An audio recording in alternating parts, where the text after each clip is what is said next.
Strip Club Video with Danny Myers, Dane Hansen, and Jeff Gerald starts now. Boom, shakalaka. Yeah. Welcome back to another episode of Strip Club Video.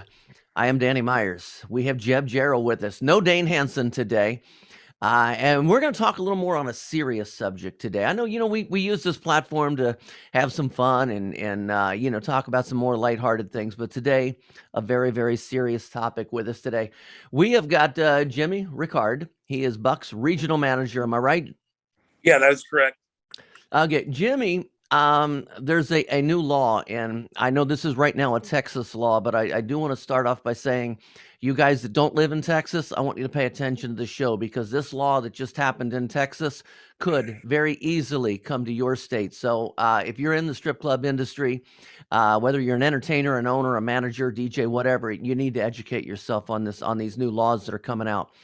So Jimmy, in Texas, what is this new law? Okay, so it basically states that nobody under the age of 21 can work, be contracted, or make any financial gain out of any SOB establishment. So that includes any kind of strip clubs, let's say porn stores, anything that's a sexually oriented business.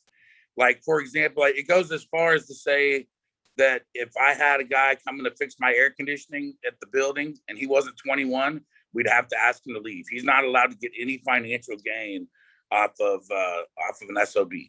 Right. And now, from the way I understand this, we were all down in Miami at the expo when I heard about this. They just kind of sprung this on you. Hey, guess what? All of your entertainers that are 18, 19, and 20, you have to fire them right now.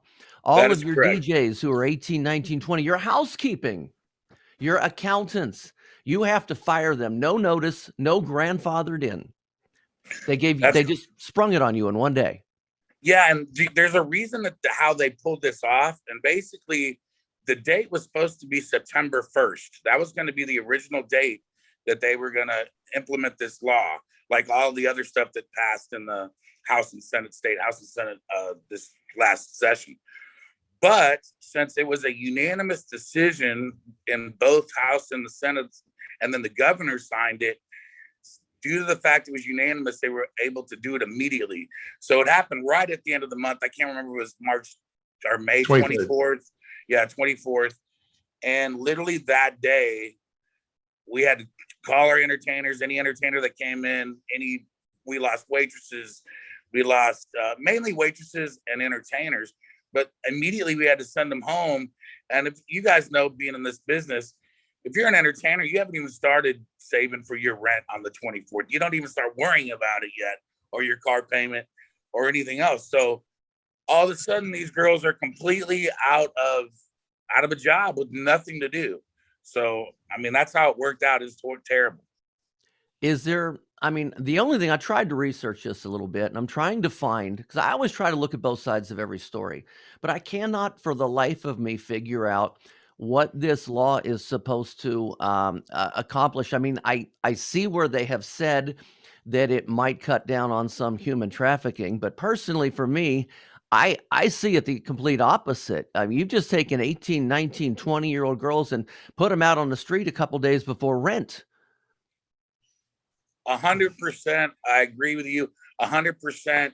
We actually had taken a couple of girls down to testify in that session in Austin from Bucks Cabaret and Bucks Wild. And the girls explained, hey, I'm 18, or I was 18. I had a child. I was working. We had one girl, as a matter of fact, that told her story that she was working at Waffle House, literally at 18 years old. She got pregnant. Her boyfriend left her. She's, trying to make ends meet at Waffle House. Her car broke down. She did not have the ability to even fix her car because she was making so little money, didn't have any other options. That's kind of what drove her to go to try out dancing. So that changed her life in the most positive way. She said she was able to get her car fixed that week. She was able to maintain her own apartment. She was able to pay for childcare. She was able to do all the things that would have been completely impossible for her to do working a minimum wage job in Texas. Mhm. So I just don't. And like you said, Danny, I mean, these girls are gonna now. At least they had protection in the club. At least there's no pimps in here. There's no nothing. I mean, I think like it was probably a pimp celebration the day that this law went into effect. Well, I have a question. So we're dealing with Texas, and they're saying anyone under 21 can't make money from a sexually oriented business. Have they started going to OnlyFans and checking all of the girls who are 18, 19, and 20-year-olds in Texas who are making money with a sexually oriented business? Are they going after that? Are they just specifically targeting the clubs? Like, where are they drawing the line? And why would they target one specific type of making money and not another type? What's the difference in an entertainer that's 18 making a good living as a waitress in a titty bar versus a regular bar? What's the difference? There's none. And I mean, if they wanted also, one of their points was you've got minors, around the consumption of alcohol, but just like what you said, they can go be bartenders or waitresses in non-sexually oriented business bars and right. Just be TABC certified and I can go get a job. I don't understand what the difference is. I don't see the consumption, people being around the consumption of alcohol. They serve alcohol at Applebee's, a family restaurant. So I don't see where that's a real good argument there either. Yeah. I'm not really sure what they thought they were going to accomplish. I think from the outside perspective, maybe constituents of these politicians, they don't think it through, and they're like, okay, well, this is a good law. You're getting minors out of a sexually oriented business, but these girls have to make money one way or the other. So that's maybe forcing them to have sex with their customers at this point, when they would have never had to do that. They could have just sat in the champagne room, got paid for their hour, made their money. Now they're going to have to do way more extreme things to make money, because none of them can possibly go back to work in a minimum wage job. You got to remember also the entertainers, we call them IPEs, independent professional entertainers. They now can't even get unemployment. At least the waitresses that got canned right off the bat they were employees, so they could at least apply for unemployment and get some kind of help between now and then, But the dancers are just shit out of luck, and that's the ones that supposedly this law is protecting. It harmed them the most. Yes. Yeah, they use this word that I hate all the time, and that is minors. Because I mean, they always use, well, we're protecting the minors. And when you think minors, you think 18 and under. And this has nothing to do with 17, 16. We don't hire them in our industry. You can't. These are 18, 19, and 20-year-old females and males. Your male employees can't work there anymore either, right? It's not just for females. So my question is, if we believe that our 18, 19, and 20-year-olds are that vulnerable that they could fall into a sexual trap, then we need to keep them out of the military. Because you can join the military at 18, 19, 20, and Lord knows we're hearing enough stories right now about sexual assaults in the military that are coming forward. So, I mean, that to me speaks a little bit of volume there. Give me, you have any more examples of some of the hardships that your staff is going through, not just the entertainers, but any of your staff? I mean, unfortunately, this is another thing that's unfortunate, is that, the way that we had to let these girls go and the employees go, even though they understood that it was because of the law, it didn't make them feel any better. Right. I mean, all of a sudden, regardless of who was the reason that they were fired, all they're going to really see is, hey, I lost my job. I got fired, and I got fired immediately, and I can't pay my rent. So, we haven't had a lot of contact with them because they immediately flew to Miami or Las Vegas or drove to Oklahoma. I mean, literally, you can just drive an hour from Dallas north to Oklahoma and you can be working in a gentleman's club. So the law is so ridiculous. But like I said, it kind of put such a bad taste in their mouth that, it's almost like we did it to them, and we try to keep in communication with them. But I do know that, we have some kind of measures we're going to, go go about doing legally, but we'll talk about that when you want to talk about that, Dean. Yeah. You know, the only Let's other thing I wanted to bring up was we talk about, you know, they cannot receive any compensation from you guys. Like even if you wanted to offer them some sort of a severance or Yep. help them out with a little bit of extra cash on the side to get them through their rent, you would not even be allowed to do that. No. I mean, we couldn't, for example, during the Corona shutdown, I don't know if you guys are aware, Buck's Cabaret, Yes. when we had to let everybody go, we were actually putting out we were putting out one big family meal 3 days a week to anybody that worked at Buck's, any entertainer that performed at Buck's, anybody that just needed some food. We can't even do that for the girls right now because they're not allowed on the property. They're not allowed to receive anything. They can't get any form of compensation, including food. Wow. So we have no way of helping them whatsoever. It's crazy, man. It's crazy. Well, I'm going to talk about what you're doing about this and what people can do to help in just a second. But Jeb, before I go on to that subject, you have any other questions for Jimmy? No, I just can't imagine literally living in Dallas.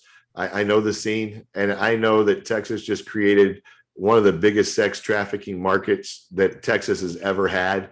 I'll straight say it. There was definitely a pimp holiday on the 24th of May. Yeah. They got more kids, and they're literally putting these supposed minors, you know, supposed people who can't make up their own minds and aren't safe enough to make their own decisions, and putting them into the streets, literally forcing them into the streets and into the systems, making so many girls homeless, so many girls vulnerable now to these predators. They literally took them out of a safe zone and put them there. And OnlyFans and a pimp is now those girls' only option because Waffle House doesn't pay enough to support anybody by themselves and a child, period. Mm-hmm. McDonald's doesn't, Burger King doesn't. It takes an entire household of people working at those places to afford one apartment. So, you know, Texas really just hurt a lot of their supposed minors. Sorry to happen. Yeah, 100%. And I mean, you got, you know, thousands of girls statewide are just out there now, man. You know, it's crazy. And they're going to take desperate measures to pay. I mean, you got to remember, these girls had, let's say, 1 week. Your average 19-year-old girl that worked at my club at Bucks Wild Dallas probably has a $2,000 apartment and a $1,000 car note because they could afford that stuff. They're going to lose it all. Their credit's going to be destroyed when they just started building it. I mean, it's a mess, man. It is horrible. Sounds like another one of those selective enforcement things that our industry gets quite a bit of. Let's talk about how you are fighting it. And I know you got a hotline and things set up. So what are you, as far as Bucks doing? Are you getting together with other club owners in Texas? Okay, so now the owners obviously they have associations, and they've all gotten together in different forms. It's a little bit above my pay grade exactly what they're doing. I know what they're trying to accomplish right now, but they are spending a significant amount of money and time trying to first, ultimately, what would be the best case scenario, because we're not going to get this law reversed. This is going to stay. So the best thing that we're trying to do is at least get the state to grandfather in the girls that had contracts before the law was made. So if you were 19, 18, but you had a current contract with us, you could keep that contract throughout until you're over 21. The other thing, if that doesn't work, the other thing we're trying to do is at least push it back to the original September 1st date so that these girls can come back to work for at least 3 months, save up some money, look for another job, you know, realistically try to apply at places and stuff, so that they're just not thrown out on the streets. But as far as actually getting this law reversed, I think that's going to be highly unlikely. I think that they're going to stick with that law. I don't really know if there's any prior Supreme Court cases on this situation, but I think ultimately it's going to be enforced, but we're just trying to delay it or help the girls that we were already had contracts with, basically. Mm-hmm. And then you've got a hotline that you have set up and that we have verified. I apologize to you for that. I saw this number that you had posted, and I just wanted to verify that it was true, and it is Yes, true. yes. So please share us the information on this hotline and what the girls can do. Unfortunately, I don't know the number off the top of my Okay. head. I wasn't prepared, but it is posted on that. Well, not everybody can't see that. I will I make wish sure I to had had I'll that. make sure to post it on the post editing here. I'll make sure to Please post do. that flyer. So what that is that's actually the number of lawyers that we're having all the girls join a class action suit. Okay. So that's one thing that we've done at all the Bucks clubs is make sure and follow through with the entertainers and the employees we had to let go and had them contact the attorney's office so they can all jump on this lawsuit. So the more girls or employees that were fired over this law that get with this lawyer shows them how many people are in distress over this. And that's going to be if they can really get a monetary value out of it, it may cost the state a lot of money if they do pull off a class action suit. Those, class action suits are those $20-30 million jobs that nobody wants to be a part of. So that's what that phone number is. Please contact it if you were fired because of this law. And we don't know if there'll be compensation, but we just want the state to know how many people were affected by it. Man, Definitely. Whew, that's that.